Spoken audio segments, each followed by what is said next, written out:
Bir var tarixi seyr etmək, bir də var tarixi yazanlardan olmaq. 44 günlük vətən müharibəsi zamanı igidlərimiz elə bir tarix yazdılar ki, bütün dünya heyrətlə onları izlədi. Əbəs yerə deyilmir ki, adını tarixə yazdıran insanlar heç vaxt unudulmur.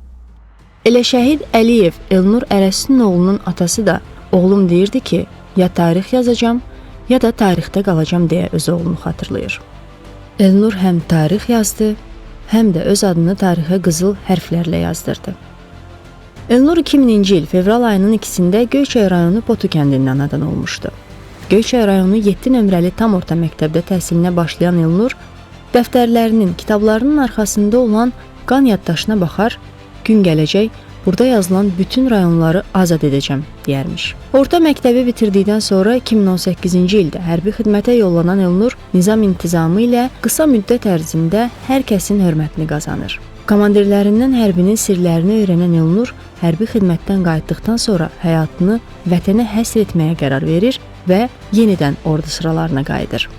Xüsusi təyinatlı qüvvələrdə kiçik çavuş, xilasetmə taborunda manqa komandiri kimi xidmət edən Elnur xidməti zamanı fərmanlar və təşəkkürnamələr ilə təltif olunur.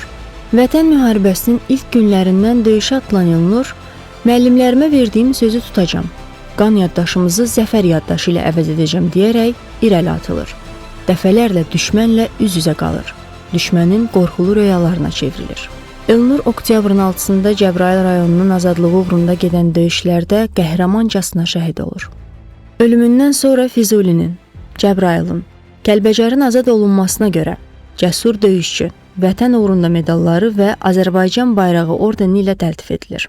Şəhid Əliyev Elnur Ərəstin oğlu Göyçay Şəhidlər Xiyabanında dəfn edilir.